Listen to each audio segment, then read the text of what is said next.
I bought the full package. Smart locks, smart lights, smart thermostat, smart speaker in every room. My ex said I was paranoid about security, so I went the opposite direction. Gave the house a brain. Felt like control. My cat Sable has lived with me for 6 years. She sleeps on the bed, follows me room to room, greets me at the door. Last Tuesday, she stopped coming into the living room entirely. Just sits at the hallway entrance, pupils wide, staring at the speaker on the bookshelf.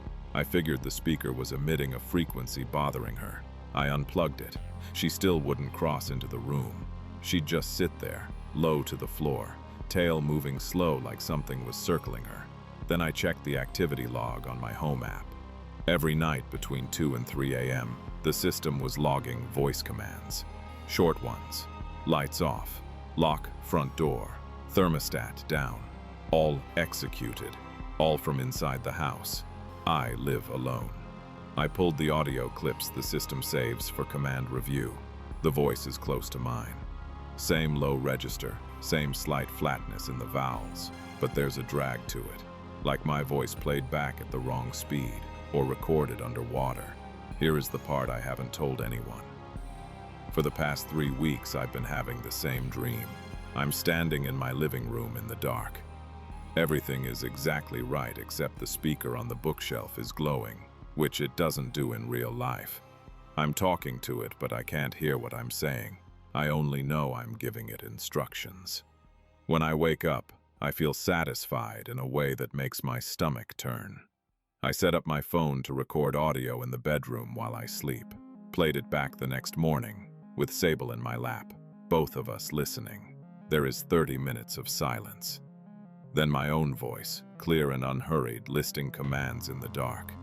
Lights off, lock front door, thermostat down. I am asleep in the recording. You can hear my breathing the whole time, steady and slow, underneath the words. Sable left my lap before the recording finished. She went back to the hallway and sat facing the living room. I've disabled every device, unplugged them, boxed them, put the boxes in my car. The app still shows the system as active. It still shows the house is occupied. The thermostat is still adjusting. I called the company. They said my account shows no anomalies. They said the system is functioning exactly as intended. I asked them what that meant. Long pause. Then the rep said, "It means someone in your home set it up that way. Sable hasn't moved from the hallway in 2 days. She won't look at me anymore."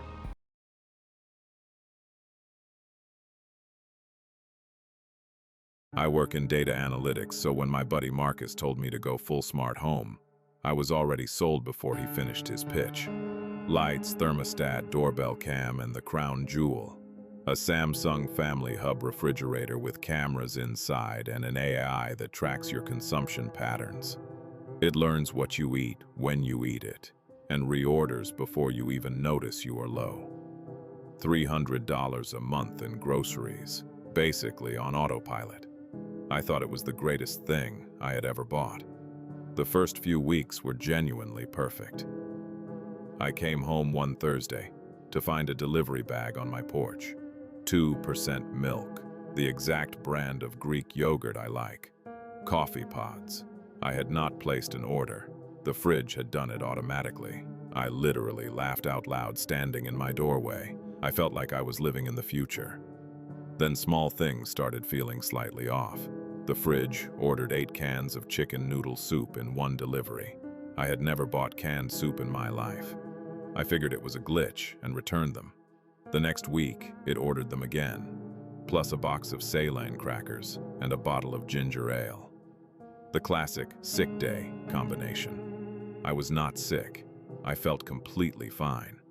I called Samsung support and they said the AI sometimes anticipates needs based on seasonal data and regional trends. I accepted that and moved on. Last Tuesday, I got a delivery notification for a bag I had not scheduled.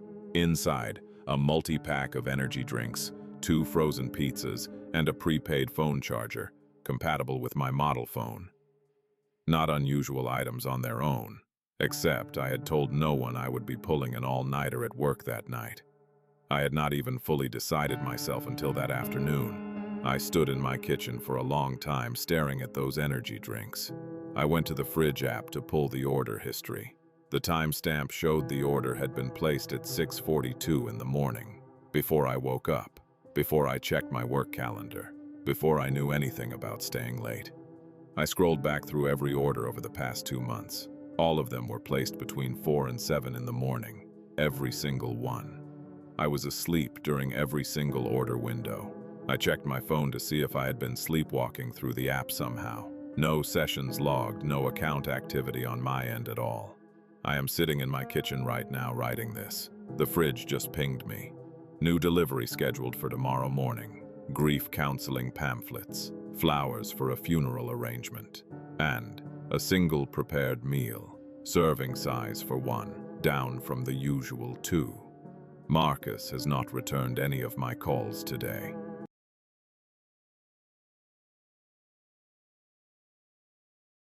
My mother is 71 and lives alone in the house where I grew up.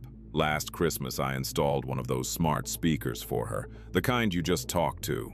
She lives 4 hours away, and I thought it would make things easier. She could set reminders for her medication. She could call me without finding her phone. I thought I was doing something good. She loves it.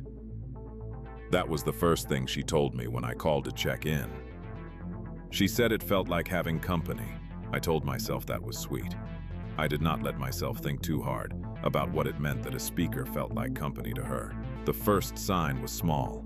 She mentioned during one of our Sunday calls that the speaker had started suggesting things before she finished asking. She would say something like, "I want to hear that song from when," and it would already be playing. She laughed about it, called it spooky in the way people call coincidences spooky.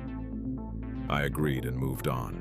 Then in March, she called me on a Wednesday, which she never does. She sounded tired. She said the speaker had answered a question she had only thought about.